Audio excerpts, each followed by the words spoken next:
तरीका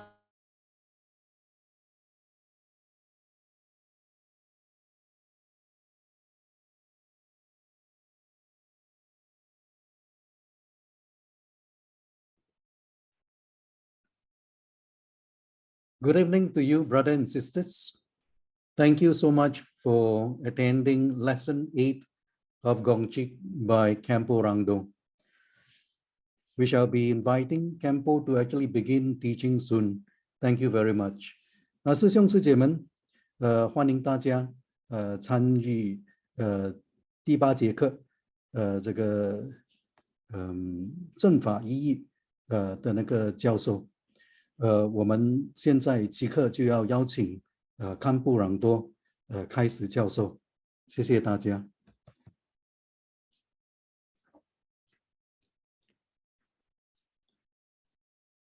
Dear Khenpo, we invite you to begin teaching lesson 8 of Gongchig.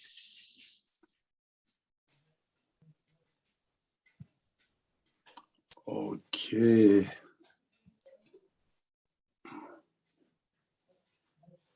Okay. Khenpo, give me 1 minute. I'll just put you on spot. Okay.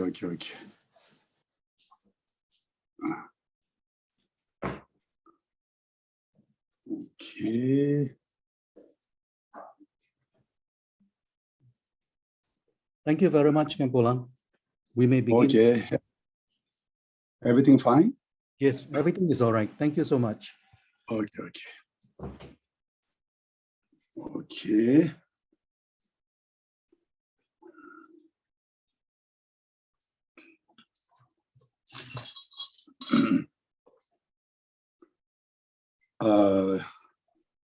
Good evening and good afternoon, good morning, all Dharma brothers and sisters. So today is our 各位大家早安、午安、晚安。今天是我们的 the half century.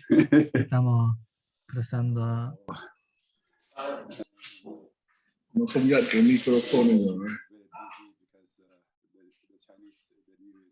Soon, but despite of your busy schedule, it's very appreciated that all of you took time to take a part of the today lesson. And as Brother James already announced on the Dharmachakra Facebook, so today end of the lesson, so we are going to conduct short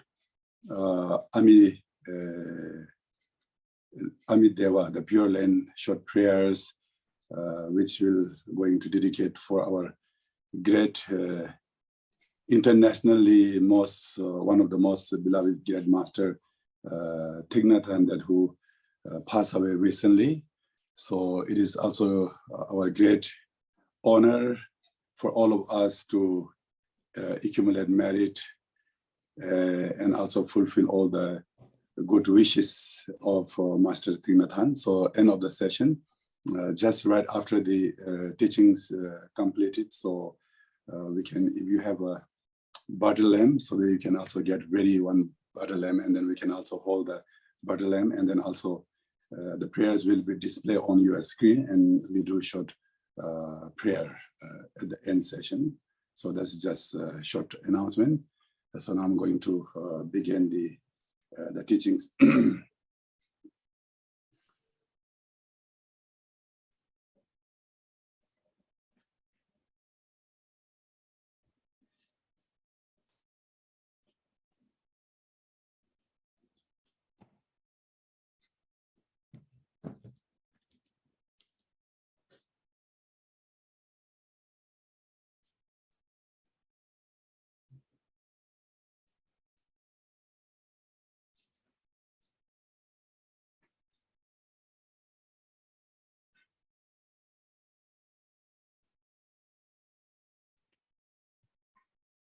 Brothers and sisters, we'll allow Khenpo to log in again.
Okay. I'm back. Yes, Khenpo. Is Yeah. okay? Okay. Yes, everything Okay. is Sorry fine. for that. I got short obstacle. Anyway. All right, Khenpo. The spotlight is on you. Okay. Okay. Yeah. 연결 된데 개발 좀 된데 당연 나온 나도 내가지 라이트 나는데 거네 다음에 뭔데 연락을 이제 때려와서 되게 개보다 만에 세정 뭐지다 담제지 뭐 공견 쇼예정에면 공대지 뭐자 와볼런도 어디야 저와 도메인 전원 저기 연대와도 샤기 올라서 견도 종류 남바고 저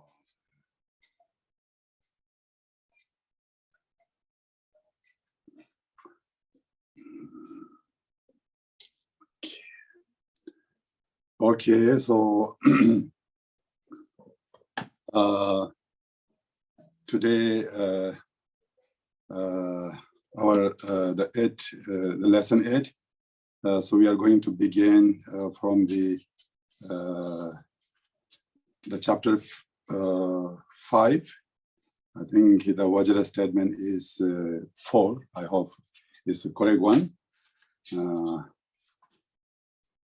Okay, now the other view is there are many who teach the third empowerment as something where the actual gnosis and the simple gnosis are not in agreement. So here, the important the thing to know is that the gnosis actually sometimes also we call that primordial wisdom. So there's two types of the primordial wisdom. One is called the gnosis of kind of it's called the simple. That means actually Pe Ishe. The Tibetan we call it Pe and Ton. There's two types of. One is the sample or example, and the another one is the meaning one. So generally there are two types of the primordial wisdom. One is the simple one, and the another one is the actual one, which is the real, the meaning one. So the master, they do believe that the primordial wisdom or the gnosis arises through the gnosis of sample. So that is what the master believe. Actually, when we talk about the sample gnosis means actually is referring to the third empowerment, which is the wisdom empowerment. I think last time I already explained the vast empowerment, and then second one is the secret empowerment, and then third one is wisdom, and then fourth one is the word empowerment. So altogether there are 4 initiations. So the sample gnosis is referring to the third empowerment, and then the actual gnosis is referring to the fourth empowerment, which is the explanation about the nature of mind or absolute one, or whatever we call is whether we can say is introduction about emptiness, or introduction about your Buddha nature, or introduction about the Mahamudra, whatsoever. Actually, that is the real meaning of the fourth empowerment. So therefore, many masters say that the actual gnosis arises through the sample gnosis, which is the third empowerment. But the Jigten Sumgon, the view is the one does not master the meaning if the realization of both sample and actual gnosis did not arise. So Jigten Sumgon, his mean to say is that in order to understand the sample gnosis, which is that in order to understand the meaning of third empowerment, one also need to know the meaning of the primordial wisdom. So without having inner realizations, without having such a proper understanding of Mahamudra, so one cannot understand the meaning of the third empowerment. This is the same thing, like example, when we talk about interdependent origination, so in the Buddhist point of view, everything is interdependent. Example, when we say good and bad, the good is also depending on bad, the bad is also depending on good.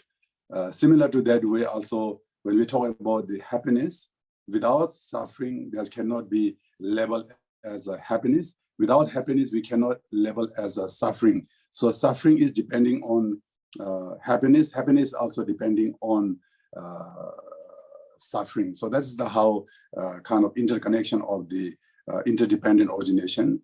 So similar to that way, in order to understand the suffering, you need to know the meaning of happiness. In order to understand the meaning of happiness, you need to know the meaning of suffering. Without knowing each of them, so you cannot understand the deeper meaning of what stands for suffering and happiness.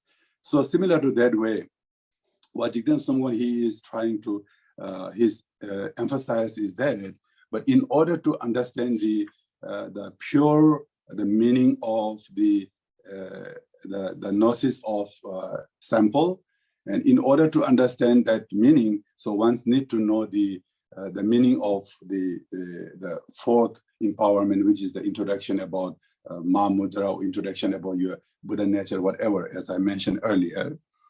So when we talk about the third empowerment, actually that is explained here. Dharmakirti also mentioned that innate gnosis of great bliss. So Tibetan we call that actually innate gnosis mean Khenpo, which is primordially right from the beginning already exists within our mental continuum. That is what we call that is innate gnosis or primordial wisdom. And then also great bliss means Dewa Khenpo. This is not that ordinary bliss that whatever like when we see something, pleasure objects or pleasures, smells, whatever. So we will get some kind of bliss or joy, but that kind of the bliss is kind of we call it artificial or not the real, which comes through the practice of Tantra Yana. So therefore, the sample gnosis means the innate gnosis of great bliss. So that is what the stand for. But in order to understand the meaning of the innate gnosis of the great bliss, one need to know the meaning of the fourth empowerment, which is the innate bliss of emptiness. So if you cannot combine that the bliss, the great bliss, if you cannot combine through the realization of emptiness or realization of Mahamudra, so then it's become some kind of dualistic one. It cannot become like a non-dualistic the point of view. So therefore, in order to free from different kind of like conceptual thoughts, in order to free from dualistic mind, one need to know the great bliss. The nature of great bliss is also emptiness. So in order to know the nature of the great bliss, so one need to know the meaning of emptiness. That is only we will receive through the fourth empowerment. Without receiving the introduction at the time of the fourth empowerment, so one cannot get the realizations of emptiness or Mahamudra or actual meaning. So therefore, Jigten Songgon said that in order to understand, so we must need to know the meaning of the fourth empowerment. That is very much necessary. So when we talk about when we talk about the third empowerment, there are actually different kind of experience of like joy, the joy, or great joy, you can say also the supreme joy, and then also joy of cessation, and then also joy of co-imagine or joy of innate one. So there are 4 different kind of joy at the time of the third empowerment, that which when Vajra master conferred the empowerment of the third empowerment, if the Vajra master and Vajra disciple is both are kind of authentic way managed to practice it, and then also the Vajra master the Vajra disciple also can experience all these different kind of four enjoyment accordingly. But in order to understand the real, the meaning of that four joys, so one need to know the meaning of four empowerment. That's what Jiten Samgwan he mean to say. That is the third, the meaning. And then now the next Vajra statement about the fifth one is, the people claim that since the stage of cultivation inputs what does not exist, it is complete conceptualization. Kuntak, the Tibetan called Kuntak, conceptualization. This is also, since now we are talking about the Tantrayana. So here is talking about there are actually important things, two types of the practices according to the Vajrayana practices. One is the generation stage, which is Tibetan we call Kirim. And then another one is Dzogrim, which is the completion stage. So the Kirim and Dzogrim, the generation state and completion state, are these two are one of the most important the practices according to the Tantrayana. Any kind of the practice of the deity, when we are going to practice, like no matter what kind of tantra, either Kriya Tantra, Charya Tantra, whatsoever, there are actually the self generation practices, and then also the at the end of the practices there is a completion state, which we call Dzogrim. So when we do the practice of generation stage, so he is talking about many other in a sense according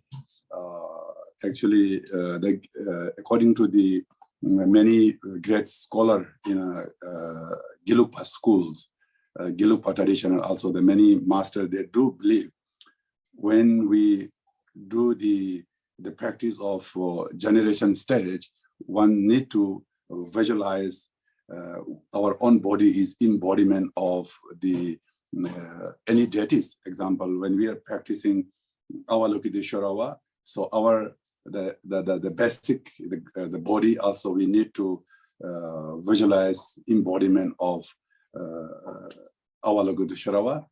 Example, also in the highest tantra, if we are going to practice about the Chavra Sambhava or Guya Samaja or Vajrakilaya, whatsoever, so one need to visualize our body itself is also embodiment of the certain deities. So whatever we are visualizing that the deity is, the master, they say that is kind of cultivation imputes. That means imputes mean example is artificial one. This is not the real one. It's just we visualize through our mind. Sometimes it's called also mind labeling. We just label it. Example, when we practice Chavra Sambhava, or we also visualize that myself is also as a embodiment of Chavra Sambhava. That means there's just only artificial one, not exist truly there. So therefore, the many master think that this is just kuntak, the Tibetan word is called the kuntak, but its meaning is that artificial one, or one we can say also the mental level, or we can also say that is the false conceptuation, is the not real one, is the false one. This is actually in order to understand very in detail, we need to study about the Chitta mantra. According to the Chitta mantra, the Samsamba, the mind only, according to the mind only schools, they do believe all phenomena are summarized into three characteristics. We call it the Tsengisum, three characteristics. So any kind of like the phenomena are actually summarized into the three characteristics. The one is that, as we already mentioned, is mental labeling or imputed. That's the number one. And then second one is depending on others. We call it Zhenwang. Is sometimes also is called the dependent consciousness, because everything is actually manifestation through our own consciousness, on our mental manifestation. So therefore, you call that the consciousness of depending on something else, depending on somewhere else. So example, we ordinary beings our consciousness is the impure consciousness depending ones. And then the Bodhisattvas and the noble, the people, there the consciousness is the pure depending consciousness. So that's actually two types of categories there are. And then the third one is absolute one. Is absolute one, which is there's three types of. So therefore, the many masters said that whenever we generate that state of the cultivation, the generation state is just artificial. It's just mental labeling. Does not exist truly. That's what many masters believe. But Jigten Songgon, his view is the stage of cultivation is the absolute nature. It's not imputed one. It's not just mental labeling one. It is already exists right from the beginning. The reason why the Jigten Songgon he is saying that one is because right from the beginning, I'm sure you already hear about that. Our the five skandha, five hips, like the form and kind of the perception and feeling and etc. So our five skandha is right from the beginning embodiment of the five Dhyani Buddha, isn't it? So it is also mentioned very clearly according to Tantrayana, our five body is already right from the beginning the embodiment of the five Buddha. Similar to that, also our body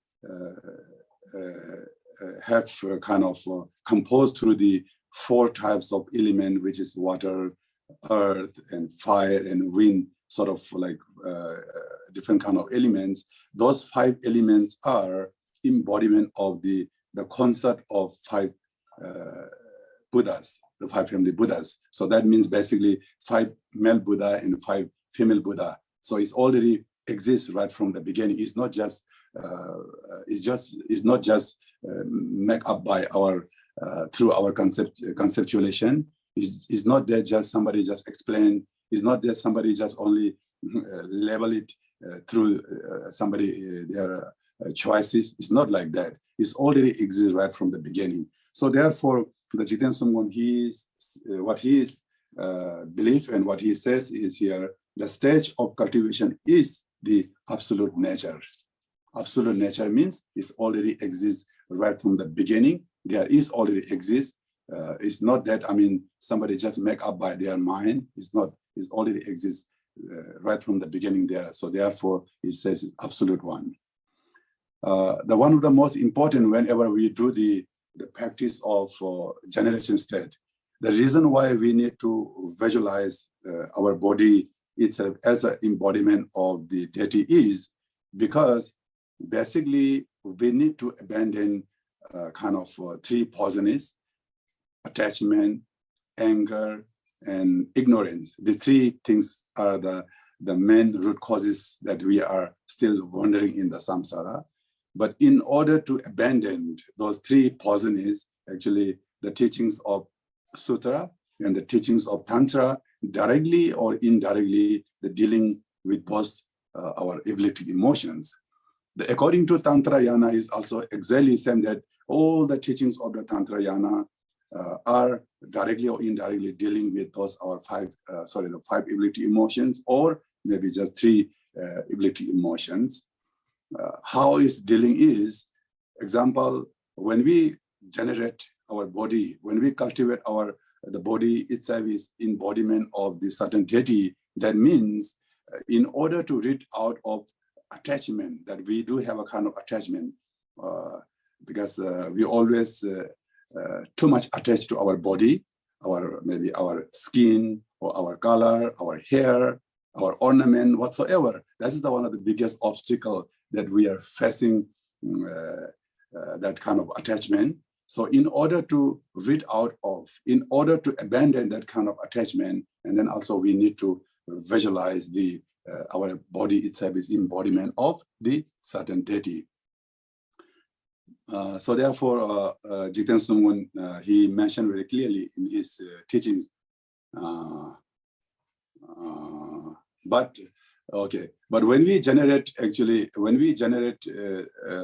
deity, and then also sometimes also we attach to the deity itself. So therefore, in order to rid out of the attachment to the deity, and then we also have to practice of the at the end completion state.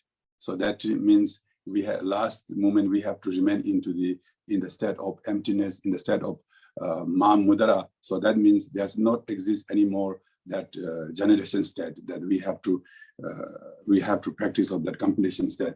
So therefore, we have to practice this kind of like the self-generation stage. So when we practice the generation state, there are three things are very important to we practice or we have to remember. The first one is we call it pure, number one, and then clear, and then third one is stability.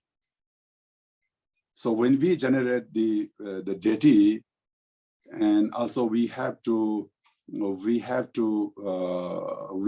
practice of the stability, that we have to feel that I'm embodiment of the certain deity. That kind of like pride that we have to create it, and that kind of like the pride we have to hold in stability. So that means whatever we perform, any kind of activities, actually, if we are authentic, the practitioners, even when we during the eating time, working time, sleeping time, we have to have that kind of mindfulness all the time. We have to have that. We have to think we are embodiment of deities, but it's very difficult for us. Maybe only that during the practice time, sometimes we manage to visualize as a deity. Maybe once we complete our practices, then maybe we always remaining in the normal stage. Therefore, we have to remain into stability. And then also the second one is, then whatever we visualize, we have to visualize in a very clear way that the deities, the face, because there are different kind of, some deities have 3 face, 6 face, more than that, and 6 arms, 4 arms, whatever endow all the different kind of the qualities on deity. So we have to visualize very clearly. So that is the one is that clearly, that's the Tibetan we call salva. And then tappa means the pure one. So all the qualities of the deity, whatever endowed, that the nature of all the qualities, we have to understand the meaning of the example, the many deities, they're wearing different kind of ornaments, what purpose they are wearing that ornament for. Example, in the Chakrasambhava, the deity, there are 6 different kind of ornament. The 6th kind of the ornament is the symbolic of that the deity is already practices of the 6 paramitas. In order to understand the meaning, importance of the practice of 6 paramita, so the deity is wearing 6 different kind of ornaments for ear and then arms and neck, that kind of things. So therefore, that is also important to understand. These 3 things are very important whenever we do the practice of generation. And then also, maybe I don't want to go through in a very detail because we are very short as time. Otherwise, there are so many things to be explained.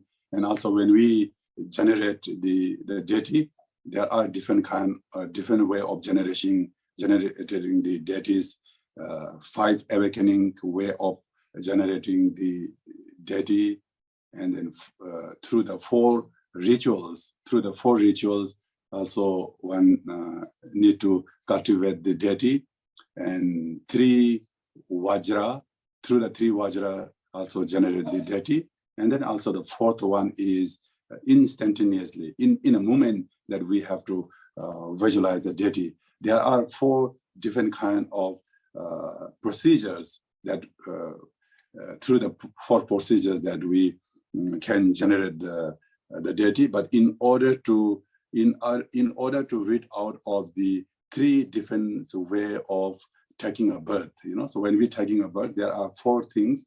One is the taking birth through the womb. Most occasion we human beings are actually, our birth is from the mother womb. And then the second one is through the eggs. I think most of the birds are actually taking birth through the eggs. And then also many of the insects are actually through the we call that worm, the heat or humidity or whatsoever. That kind of, I think in India during the monsoon time, because of the because of the heat, actually everywhere is growing thousands of different kind of insects. So that's also one way of growing, taking birth. And the fourth one is the taking birth through the miracles way. That's like example, Guru Pema Sambhava, he born in the lotus. And then also earlier time, so we all human beings are actually, we always taking a birth through the miracles way. But now this is the time of degeneration time. So we have no choice. We have to born whatever as our karma. But actually, in order to rid out of, in order to abandon these four different way of taking births in our human realms, so therefore there are four different way of cultivating the deities. So that's the antidote for that. Okay, I think that much is enough for this Vajra statement. And then now, 4, 5, 6, okay. The Vajra statement, the 6 is, the people claim that since there is no need for rituals for entering into the mandala, for those who possess self-arising samadhi that have been awakened by the residue of their previous good karma, the practicing true reality is sufficient. But I think, but the Jigten Somgon, he said that for those to whom samadhi arises naturally, rituals are entering into the mandala are important. I'm sure these things are happening even nowadays. These things are I'm sure during the time of Jigten Somgon also, there must have been this kind of the many people, they think, and many people say that, oh, people who already arises different kind of samadhi because of his or her previous the karma, or maybe previous impact or habitual tendency, because of the practice of the habitual tendency, or he or she managed to obtain the different kind of samadhi, this kind of self-arising, without depending on the gurus, without practicing under the guidance of certain guru. If somebody arises different kind of samadhi, different kind of realization, oh, they think he is great master. The Tibetan we call is the Rangdol Lama, Rangdol. Rangdol Lama is actually the guru. Rangdol means is self-arising, without depending on others. It's somebody who already become the guru. We call is Rangdol Lama. So therefore, the people that believe, and many people think like that, who already arises the different kind of samadhi, then he or she no need to entering into mandala. Basically, entering into mandala means why we need to enter in mandala? In order to receive the empowerment.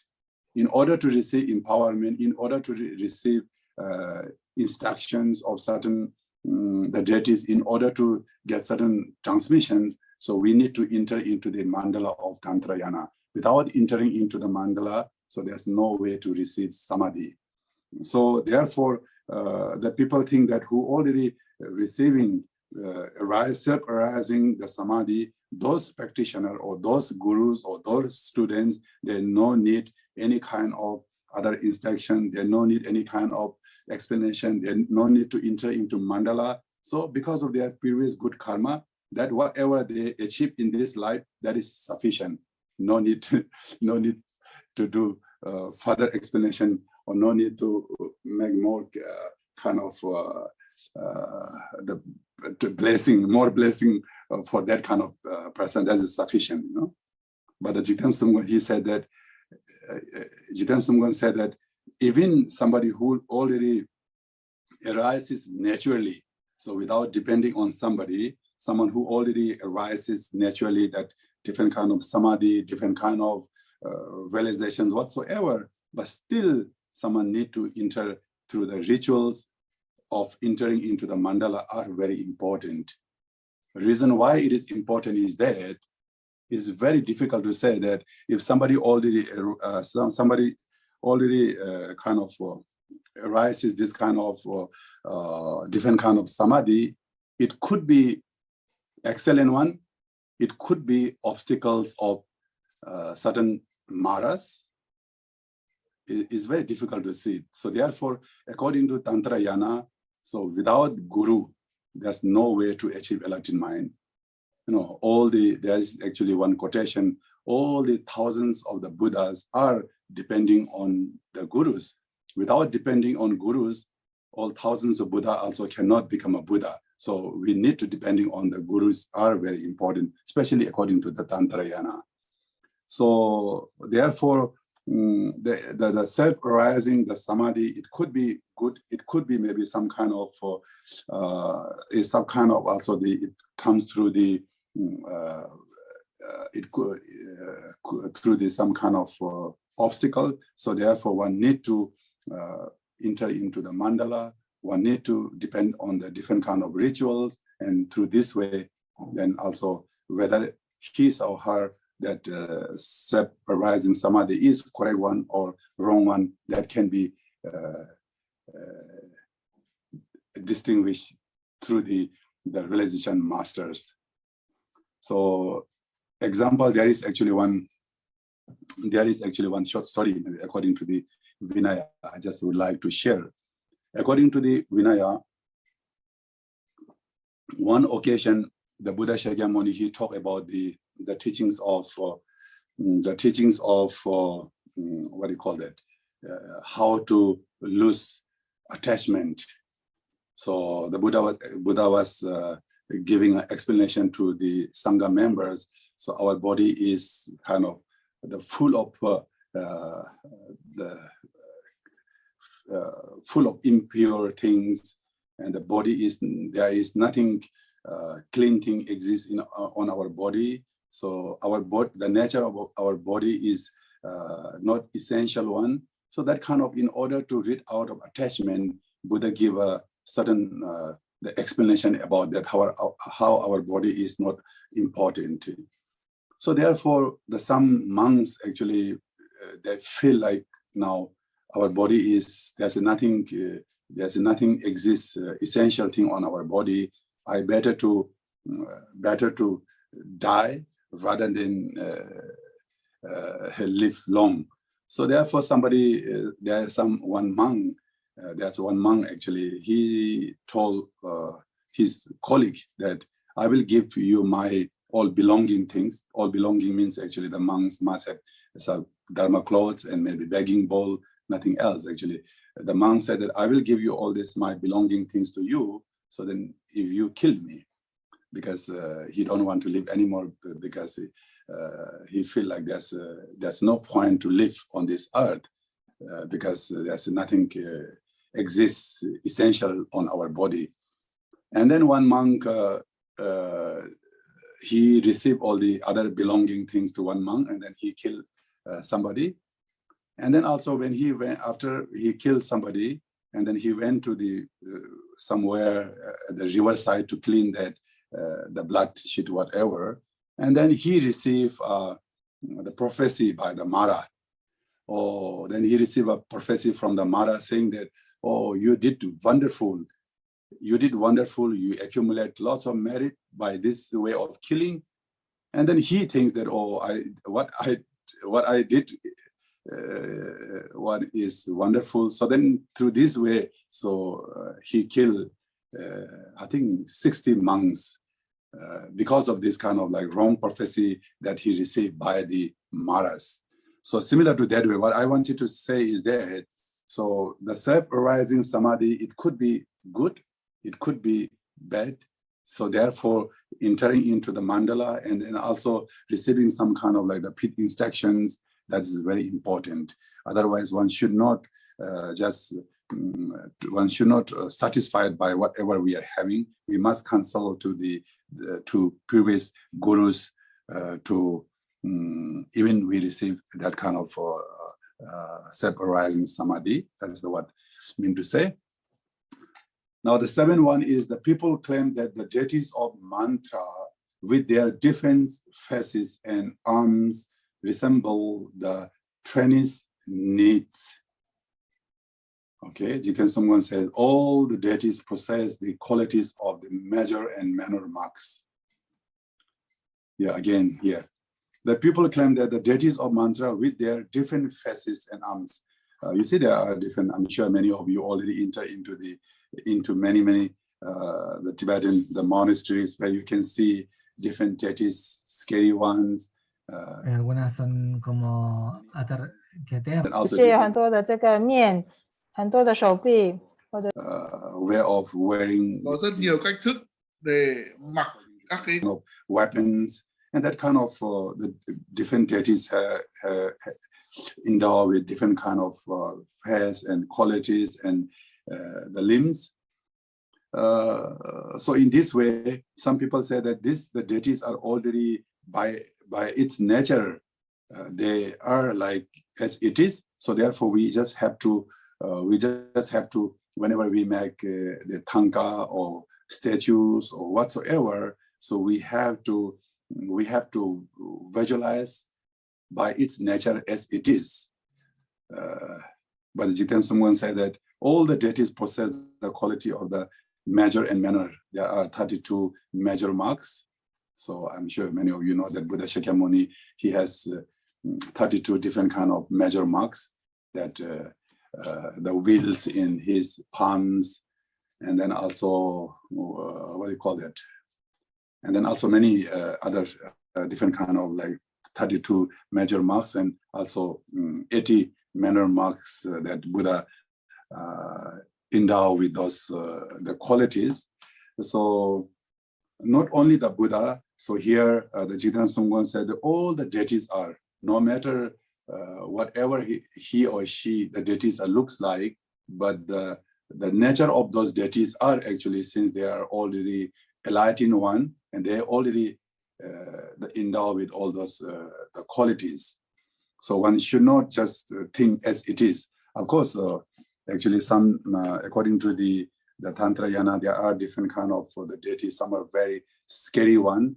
That is actually in order to purify, the symbolic of the purify of anger, and the deity appear as in the form of the angry face. And then also in order to the symbolic of the purified ignorant, the deities are appear in a form of like animal's head, some are like buffalo head, and then also horse head. That there are different. So by its nature, the deity are not like that kind of the animal having a animal faces, but just is that show the symbolic of the deities by its nature is purified ignorance. So therefore, they appear as a different kind of animal's head.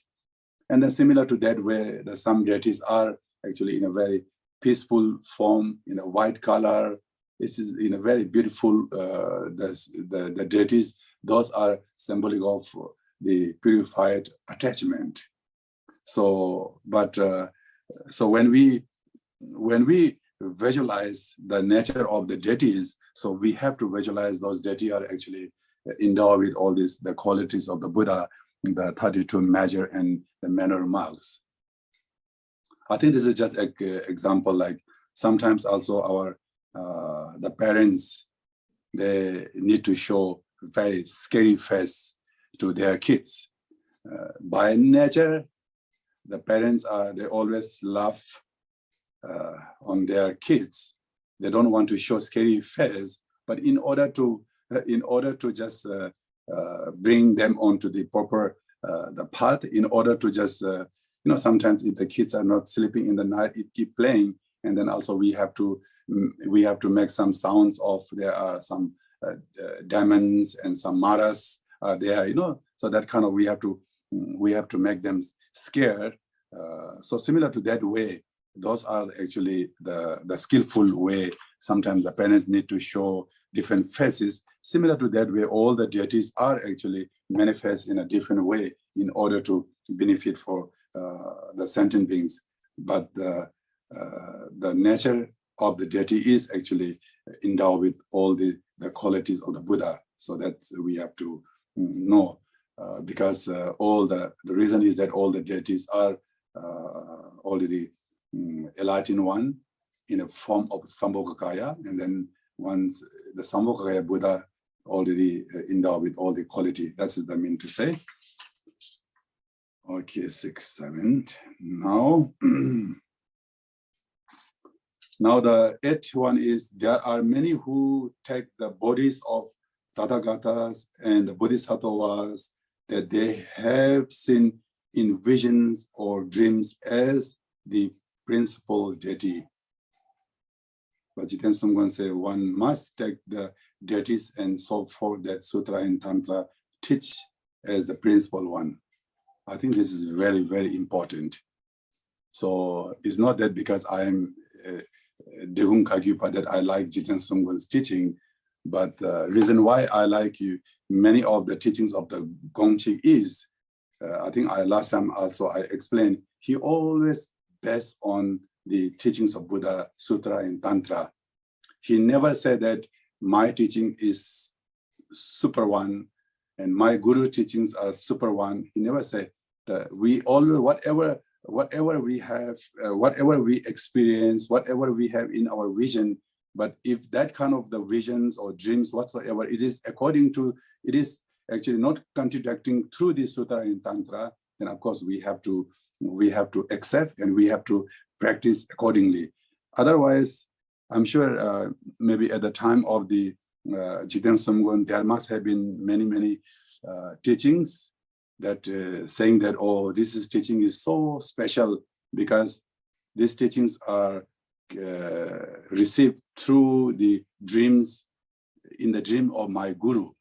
I'm sure many of you hear about these things, Oh, this the statue or this tanka is so special because certain guru actually he or she appear in his or her vision. So therefore, this is so special. Yes, of course, it's so special. This is also my guru, your guru, because maybe your parents is so special for you. My parents are so special for me. But that is again, you and me, because of our ego, because of our this kind of like grasping that oneself, this is belonging to me, this belongs to me and my. So once we have me and my and mine, that is also the big problem. Even we said that, oh, this teaching is so special because of my, it just comes through my guru's dreams. This sadhana is so special. It just comes in the vision of my gurus. So therefore, we have to focus on that kind of the practices that which comes through the dreams or vision of my guru. I'm sure maybe at that time therefore in Tibetan community there are many different texts. We call it statue, the text from which is took from the earth, the text which is took out from the water, statue, and then also the text which is took from the space. So that kind of, there are many kind of texts which is the treasurer master, they took it from the different places, different areas. It could be good. But here, okay, anyway, so therefore, there are many who take the bodies of the Tathagata and Bodhisattvas, they have seen in this vision and dream. So therefore, as that is the principal deity, so we have to consider this is the principal deity. So therefore, we have to focus this one because it is so special. This Buddha is so special. This Bodhisattva is so special. This deity is so special because appear in my guru's dreams or vision. But Jiten Sungmo said, no, one must take the deity and so forth that Sutra and Tantra teaches the principal one. Reason why? The Buddha is only omniscient one. I think here, where is that? Here one quotation from I think the Buddha Maitreya. He says that, he said, I think it's from the Buddha Maitreya one. A scholar who is greater than the victorious one does not exist in this world. The omniscient one knows everything and the supreme true reality. Others do not. Yeah. The scholar and greater than the victorious one. There's no one on this earth no one above the Buddha. I think the Buddha is the only enlightened one, and he is the only the omniscient one. He knows everything. There's no one do not know all of these things. So therefore, Buddha is the only Buddha could be the only excellent teachers. So there cannot be any mistakes. So therefore, whatever mentioned, whatever teaches in the Sutra and Tantra, so those teachings are actually taught by the Buddha. So the excellent teachers. So therefore, we always rely on those reliable sources, which is the Tantra and the Sutra. So these are the very important. But here, Dharmakirti, he give actually the reasons, but okay, I just don't want to go all the 4 reasons. And the first reason is that the Dharmakirti, he mentioned that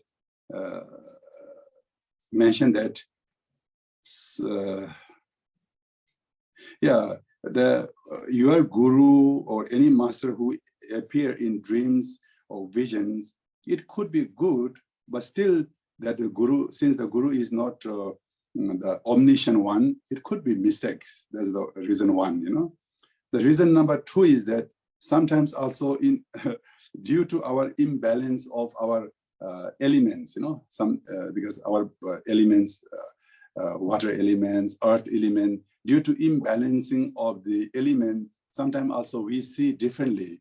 I'm sure even the ordinary people, when they're physically not well, sometimes also they see different things, they hear different things. Even sometimes also they see when they are in a very not physically or mentally some disturb, they could see maybe Buddha and Bodhisattva, many things in front of them. But we cannot just trust that kind of the visions are truly something reliable vision or dreams, So therefore, the Jiten Sungmo, he emphasized on that we always rely on the Buddha's Tantra and teachings. I hope in this the statement everybody agree, and so we always have to think, because sometimes also we are too much attached to our own guru, too much attached to our guru. Once we are too much attached to guru, and then even there are some faults, but maybe we don't see the faults because of we are too much attachment.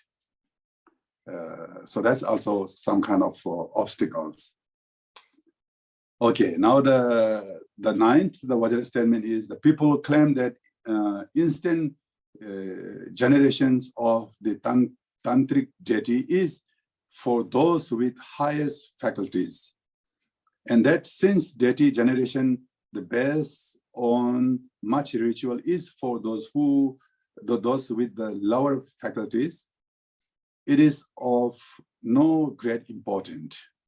You see, some other master or some people believe in not necessarily, as I mentioned earlier, among us actually, even among us who are participating our Gongchig lessons, I'm sure some of you might be believing of this kind of thing, Here said that the highest faculty, the instant generation.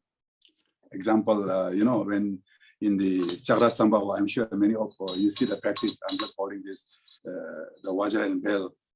In the Chakrasambhava, actually, Rangdol, Hiruka. The meaning is that instantaneously I generate as a Hiruka. Hiruka is actually Chakrasambhava. So that kind of, usually when we recite the prayer of the Chakrasambhava, Rangdol, Hiruka, they do like that things, you know.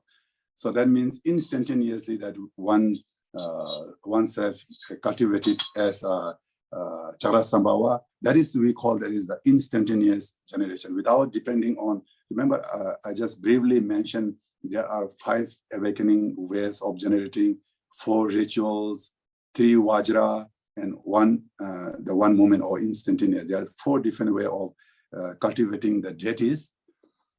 So some people say that instant generation of the tantric deity is for those highest faculties, those are very high capable, the practitioner, they do the practice of instant generation state. Instant generation means actually when we practice, example, let's say Avalokiteshvara, first we have to visualize the moon seed, lotus moon seed, and then sun seed, the lotus seed, and then on the seed we have to visualize the syllable, and then from the syllable radiate the lights, and then the lights actually back to the letter, and then letter transform into the whatever the different symbols, and that through that way then also finally we have to transform into visualize as a deity. So there are different the procedures through the different syllable, letter Pam, letter Hung, example, Vajrasattva from the letter Hung, Avalokiteshvara from the letter Shri, Tara from the letter Tam. Like that way, there are different procedures to generate, not instant generation. So the instant generation is only designed for highest faculties, that what other people believe. And then the based on the depending on many rituals that depending on many different kind of like syllables, and then also many practices that radiate the light and etc. Those kind of the gradually generation states are only designed for lowest faculties or lowest capacity one. So therefore, for the highest capacity or the faculties one, no need all these kind of ritual things. For them is instant generation is more than enough, what the people say. But the Jigten Sumgon has said that all the details, rituals are especially necessary for those with the highest faculties. Isn't it? I think this is the same as like that, because we cannot teach every detailed subjects, example like maybe when we study in the first grade or second grade, only the basic things are usually taught in those the beginners, So when they reach in a very advanced level, and then of course, accordingly their mental capacity, and then when they reach higher, maybe in the university or in the college level, and then they also teach everything in detail because of their the capacity, the the faculties are very high. So therefore, the Jigten Sumgon said that all the details, the rituals of that generating the outer mandala, inner mandala, and then also the generating the different kind of the deity, cultivating the deity, all these things are very much necessary to those highest faculties, because they will understand all the meaning of the each of the symbolism or each of the different stages, the meaning, outer meaning, inner meaning, everything will be understood by only the highest capacity, not the lowest one. So therefore, it is very important to follow the rituals when we practice the Tantra Yana, the deities. That's the one. Jiten Sungwan mean to say. I think these are quite easy to understand. I think it should be clear. Now the 10th is all the details rituals are taught for those who delighted in the elaborations regarding the meaning requiring further explanation. All these are actually interconnection. Yeah, the previous the later Vajra statements are making more clear the previous one. So if you thoroughly look at those Vajra statements, you can see those Vajra statements are totally interconnected. It's making more clear and clear. So now some people say that all these the detailed rituals means again everything like first we have to generate all the now we have not much time actually from the outer through the letter Yam, we have to visualize the wind chakra, and then Lam, and then earth, through the Ram, fire, all through the different syllable, we have to visualize the external universe. Once we already generate the outer universe, external one, and then also accordingly, we have to visualize through the letter Pam, then lotus, and etc. So these things are actually very the rituals one. Those details rituals, some people say that those detailed rituals are only necessary that people who like, who delight to have this kind of elaboration, we can say also proliferation, sometimes we call the people who like too many things, the people who are very much interested to look forward to have different kind of we can say also more colorful or more elaborations. Only the people who like to have those things, and for them is actually these kind of things are necessary. But who do not like elaborations, for them is these detailed rituals are not necessary to have. Is very similar to previous one. But now Jiten Sungwan say all elaborations of the rituals arises through the depending origination of the fundamental nature. So therefore, all the elaborations of the rituals are arising through the dependent origination means each of the elaborations of the rituals, the details, each of them have a different kind of meaning, even not only one meaning, outer meaning, inner meaning, secret meaning. So all these things are actually interdependent. So therefore, if somebody follow those details of the rituals, because of interdependent origination, each session, each steps, the practitioner will achieve different kind of qualities, different kind of inner realizations, different kind of understanding. So therefore, it is very necessary. That's what I mean to say. Okay, 10. Now the 11th is, Vajra statement 11 is the people claim that the original nature of the Vajra body is the channel, winds, and vital essence, and bodhicitta. So there are actually, the phrases, the words mentioned in the Tantrayana is called Vajra body.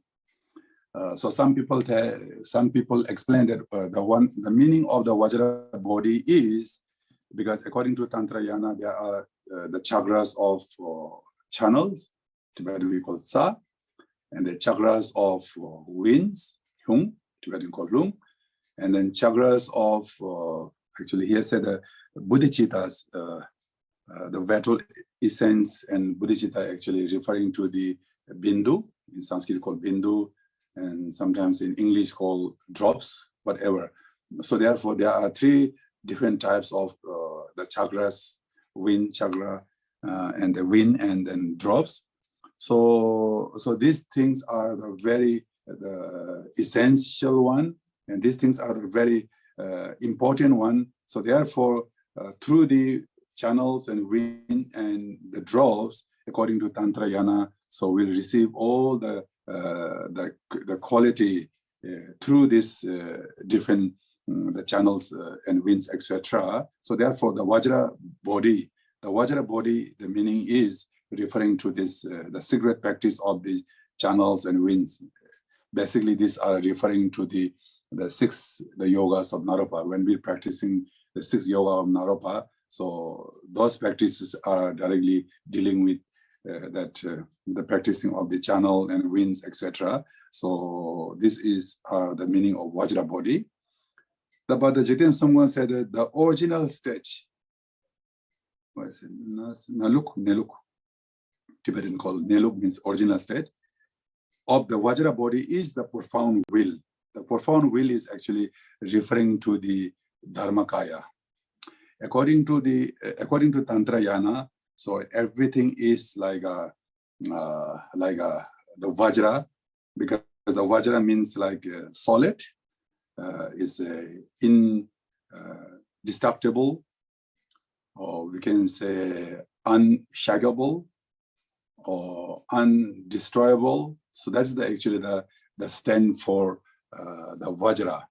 So therefore, according to the Tantrayana, everything's are level from Vajra. We say like Vajra master, Vajra students, Vajra offering. Offerings also Vajra, and then also what you call Vajra music. And even if we cannot keep the samaya, so certainly we will born in the hell. So name of the hell is also called Vajra hell.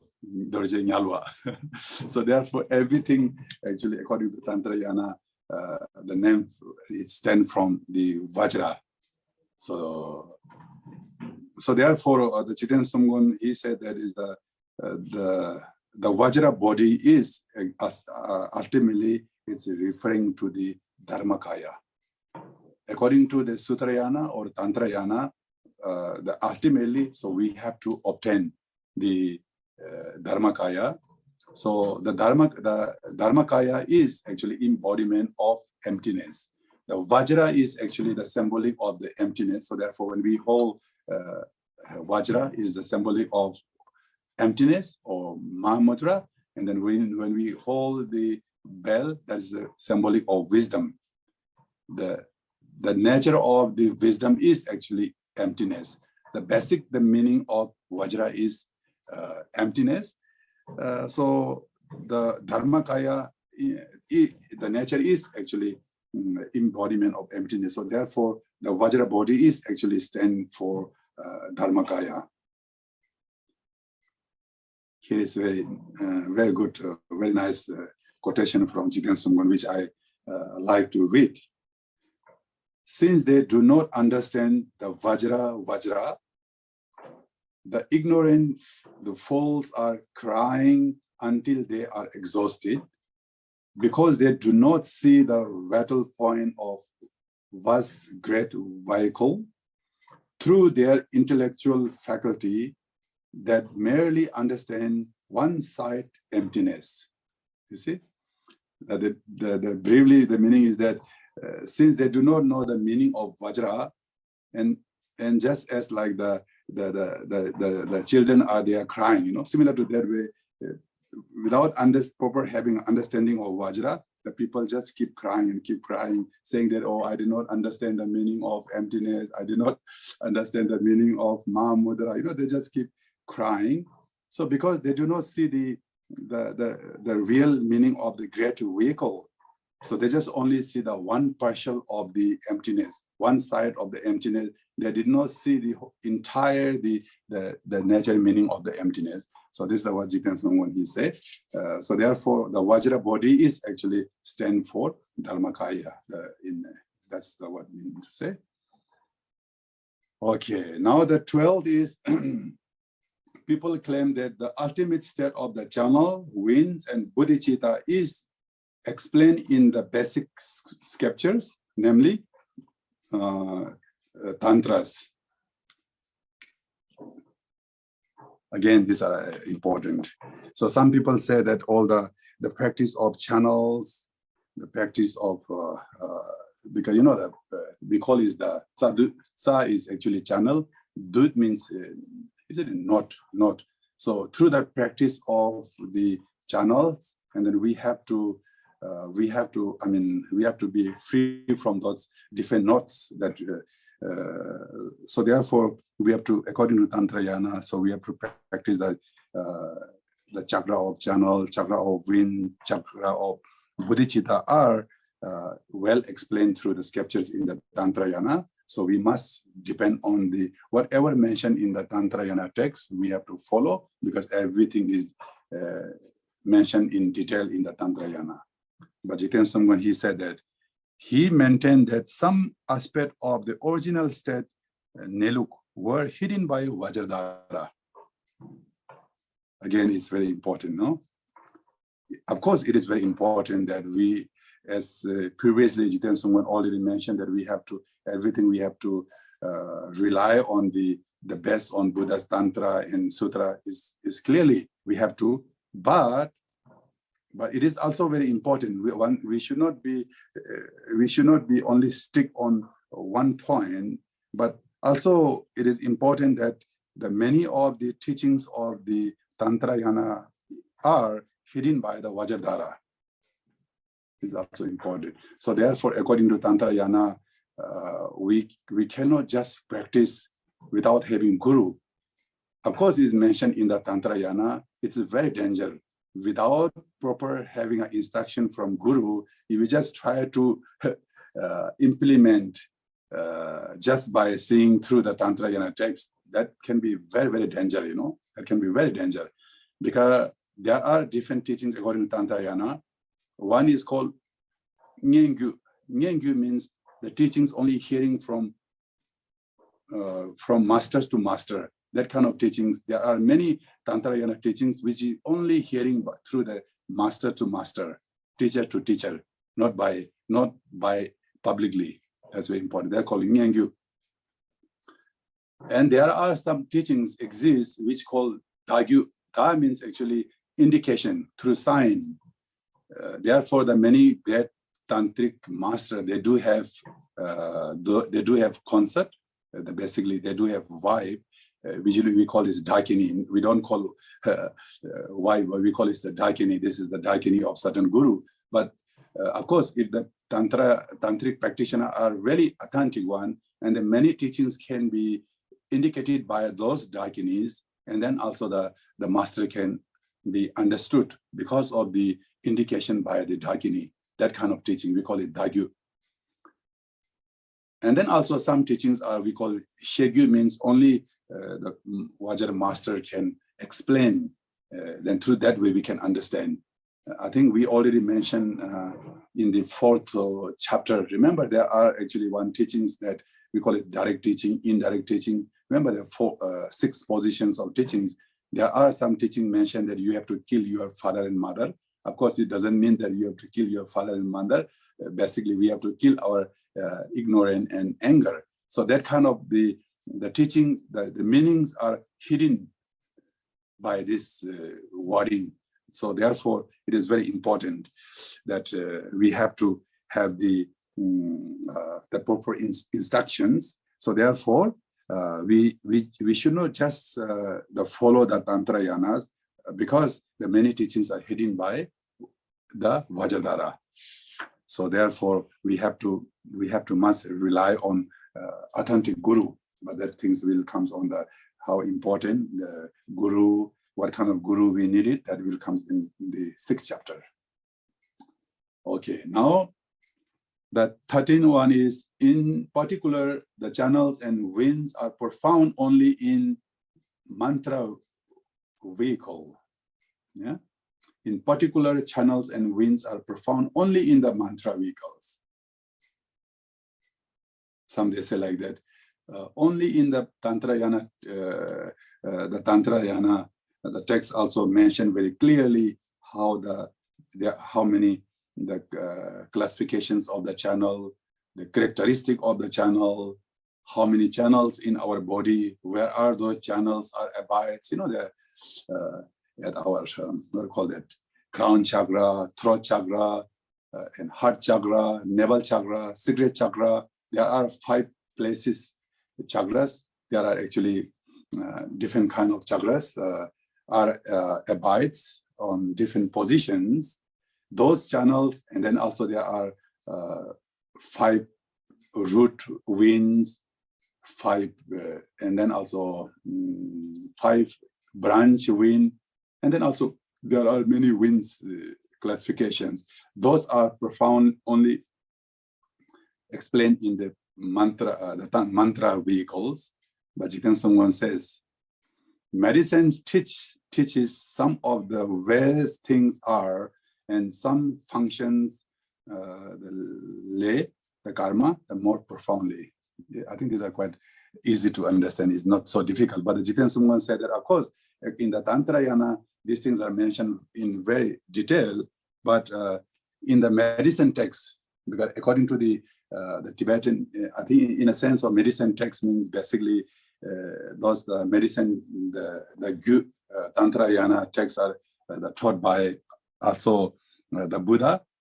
So therefore, the medicine texts also mention how to functioning our channels, where those channels are abides on our body, because due to the imbalancing of channels, imbalancing of winds, imbalancing of all those things, and then also we get different kind of diseases. So therefore, the physicians, the doctors, they do need to know everything in detail about the channels, winds. So as per their knowledge, how those channels and winds exist, and then the physician can treat our illnesses.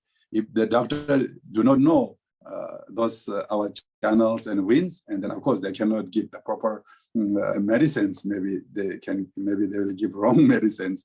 So therefore, the Jiten Song, when he said that according to the medicines, the Tantrayana medicines, the text also teaches in very detail the way things are, means how the body is situated, how way things and how the functioning and everything are teaching very profoundly.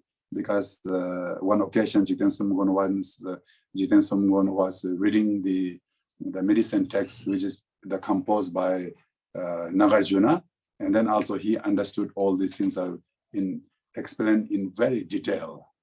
Okay.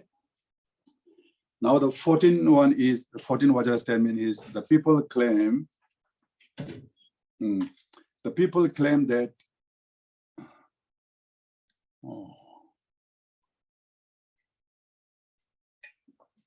people claim that the pit inspection of the channels and the winds are more profound than the 3 vows and so forth.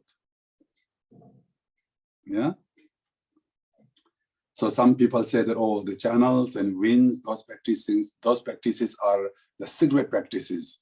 Those are very, very profound and very important.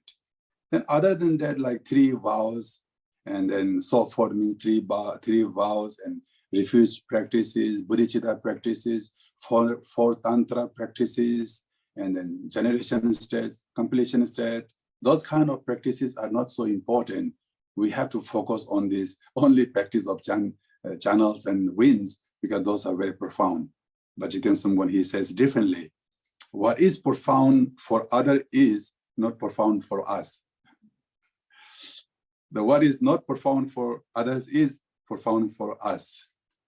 Remember, I think these things are we already mentioned earlier that according to Jiten Somgon, he said that the foundation is very important.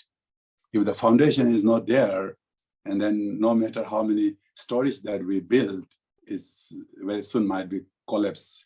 So the foundation is very important. So what Jiten Somgon says is that, of course, those channels, wind, all these practices are very important, but first we have to focus on those refuge prayer, bodhicitta, and 3 vows, and 3 trainings, and 4 tantras.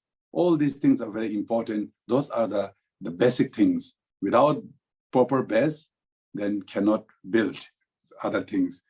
Therefore, what is profound for other is not profound for us. That means basically channels and winds are not profound or not important. What is not profound for others means the refuge, 3 vows, 3 training, those are very important for us. That's what Jiten Songgon say. Here, another, when Jiten Songgon, he said that I like to quote is, he said that even though others say that higher supreme empowerments are profound, I value the vast empowerment is greatly. Yeah, that meaning Jiten Songgon said, many other masters said that higher tantra empowerment, like secret tantra empowerment, wisdom empowerment, those are great one, some others say. But Jiten Songgon, he said, I value, I consider the vast empowerment, the very beginning one, that is more important, that Jiten Songgon says. Okay. Now the 15 is, the people claim that the result consisting of the body accomplished through profound channels and wind is complete.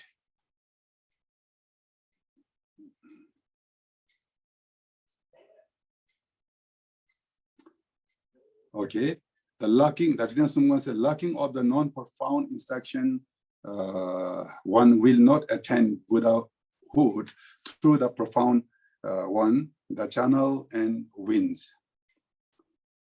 Yes, some say that through the, according to the Tantrayana, there are many kind of the channel practices, wind practices, all the secret practices are there. Those things are very profound.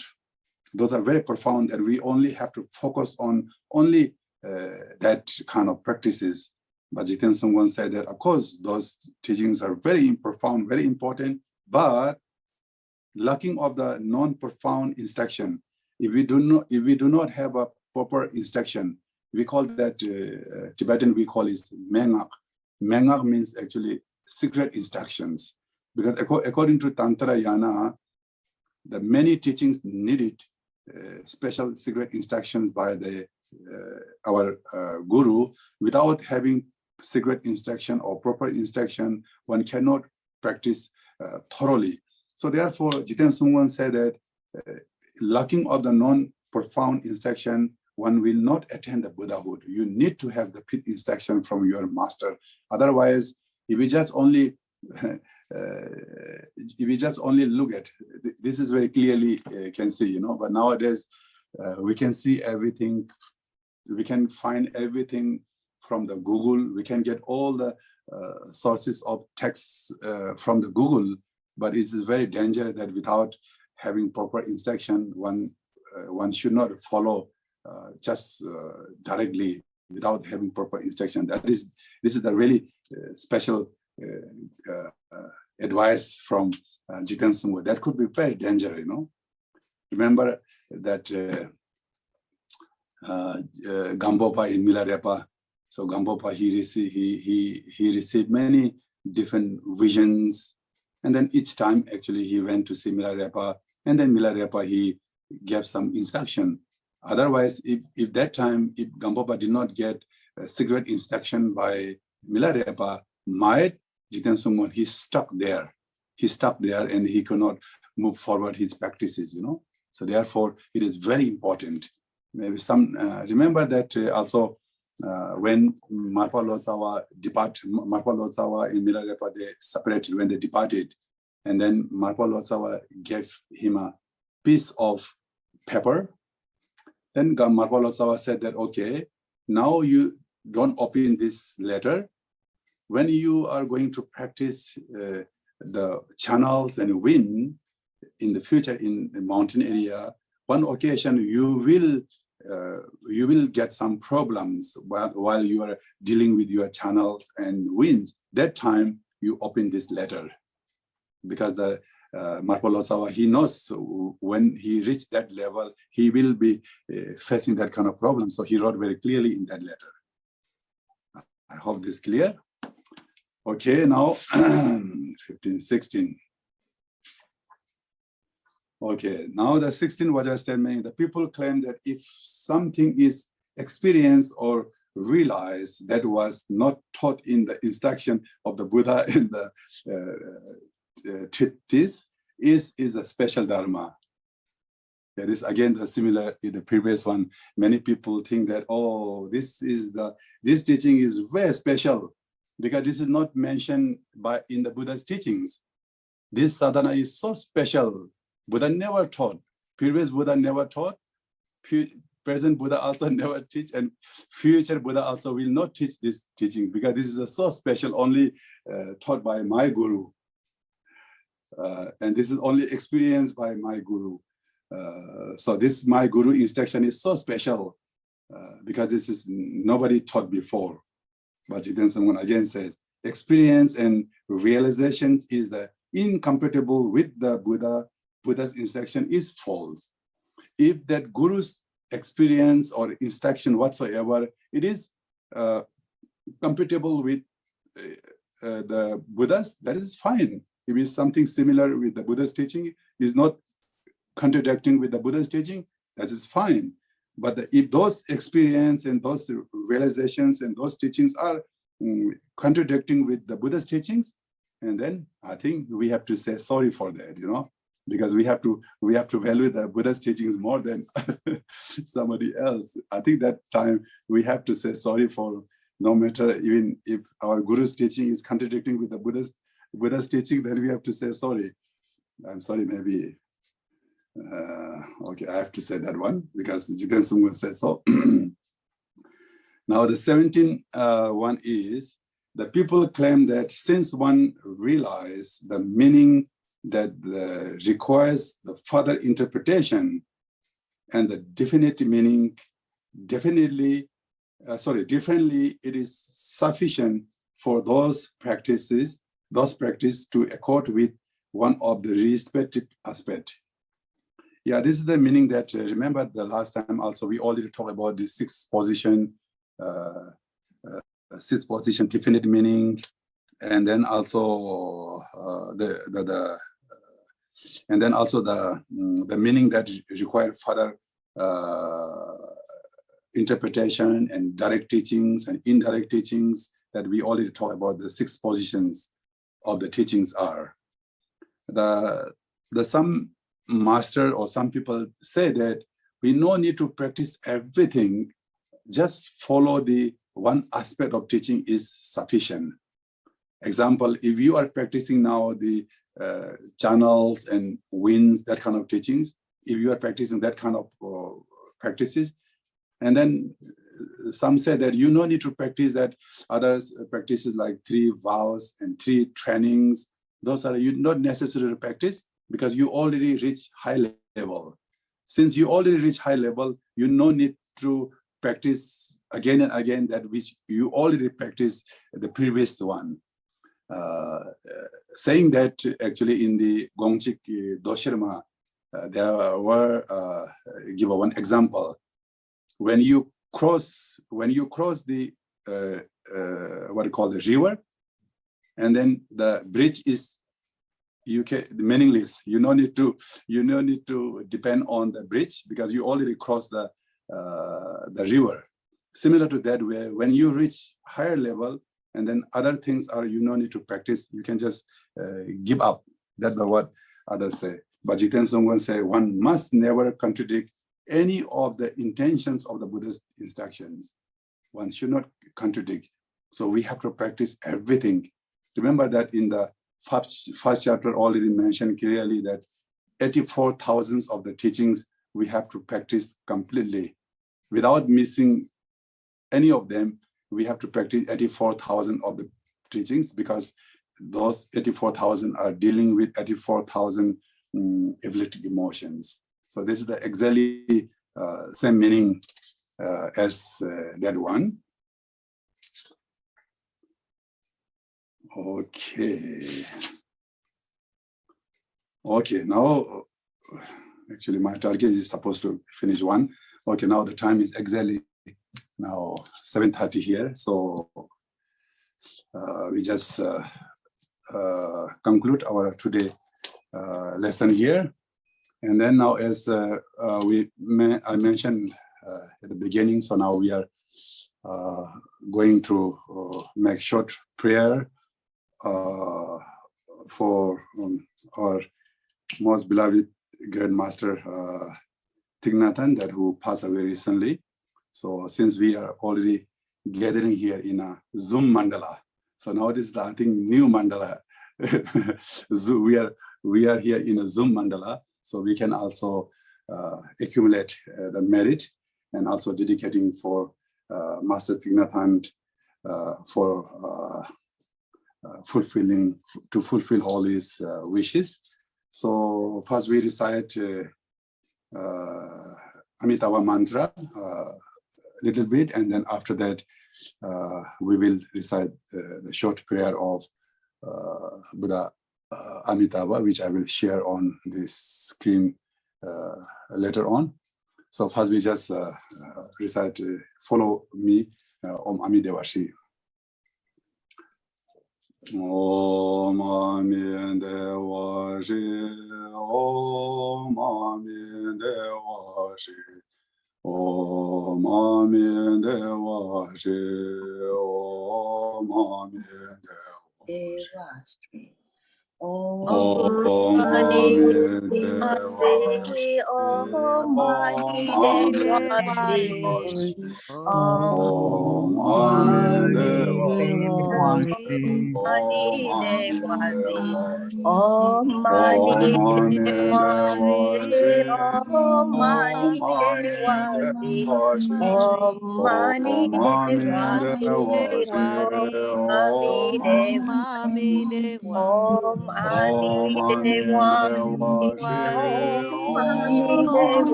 Ami Devashi, Om Ami Devashi,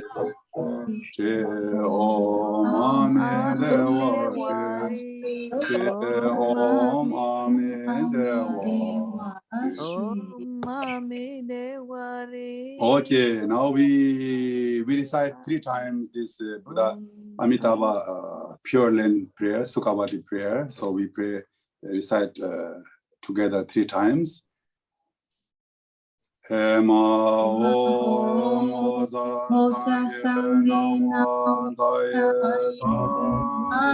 Yesu Chogo Tuje Chembo Yondo Semba Tuje Nangla Sangye Jansen Bame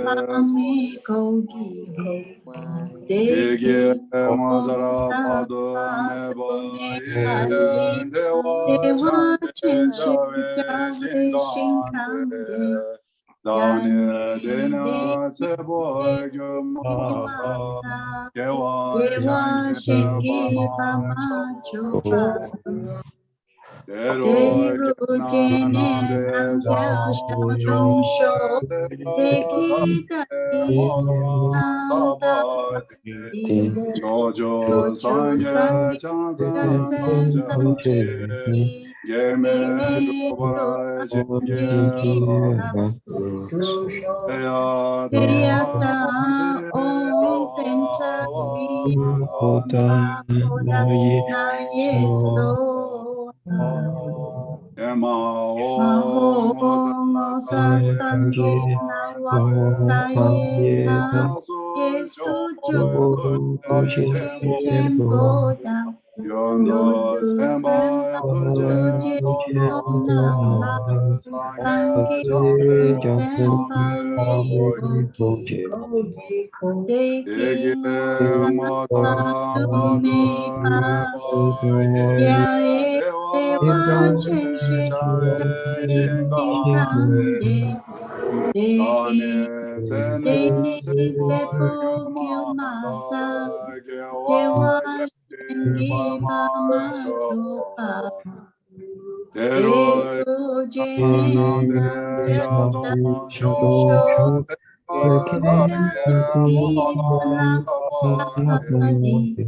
Jojo Sange Jansen Jeme Rupa Jingi Ratu So Deya Pencha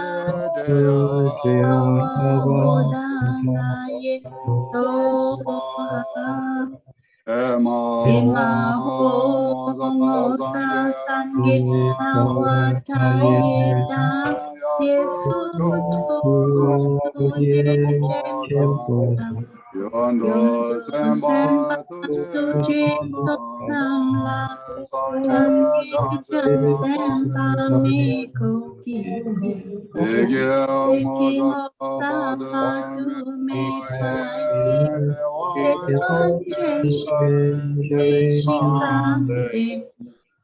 Dewan Denis Sepokyo Mata Dewa Shenge Mama Choparu Dewa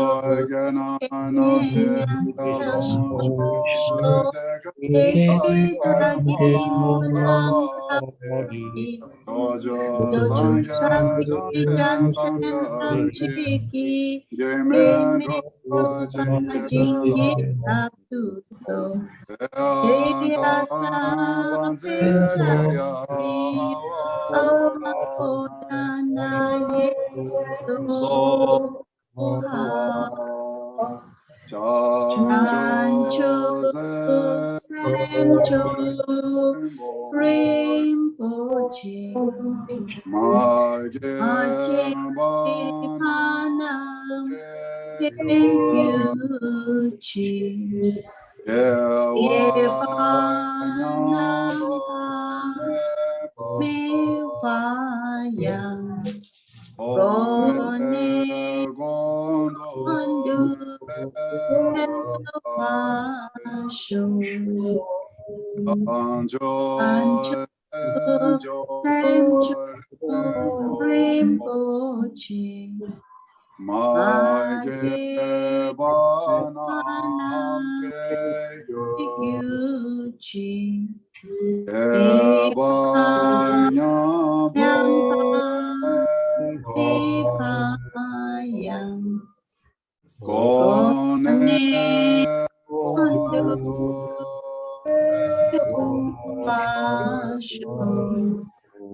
Danjo Sencho Rinpoche Maje Manam Kyuchi Devanyam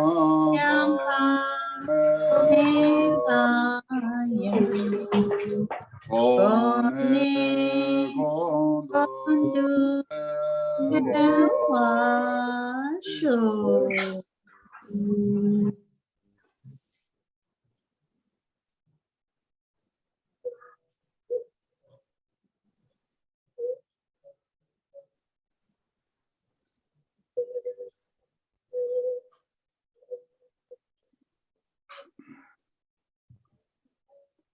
Okay, thank you.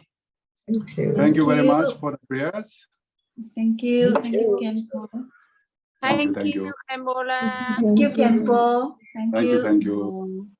Thank you very much. Have a good rest. Please remember Thank to you, thank Khenpo. our translator brothers and sisters too. Our translator brothers and sisters are the ones who bring the teaching closer to you. Please thank them too. Thank you very much, translator brothers and sisters. Oh yeah, thank you. The translators are so important. Okay, have a nice. I would like to extend Happy New Year in advance. I think it's coming in next days. So enjoy Happy New Year and have a good time with your family members and relatives. Thank you, Khenpo. Thank you. Happy Losa. And then also my request is to make the welcome the new year with the new commitment. That is very important. The celebration of the new year means we have to welcome the new year with new commitment, new something that which we would like to make any kind of a commitment which is good for yourself, which is good for your family member, which is good for your guru, which is good for your society. That kind of, if we manage to welcome the new year with commitment, that is good for everything. Thank you very much. That is my advice. And see you next Friday. Thank you. Brothers and sisters, just one announcement, please. Although it's Lunar New Year next week. We will continue with lesson number 9. Next Friday, we will still have lesson number 9. So please join us next Friday because Khenpo has actually got a very tight schedule. So he can't afford to actually skip any lessons, even though it's New Year week. So please remember, next Friday, we see you again. All right. Thank you very much. Thank you, Okay, Khenpo. thank you. Okay, thank you. Thank you. Good Khenpo. night. Good night. Good night. Good morning. Good night. Good night. Bye Good day, bye. good morning. Bye bye. Thank you. Thank you. Thank you. Thank you. Thank you.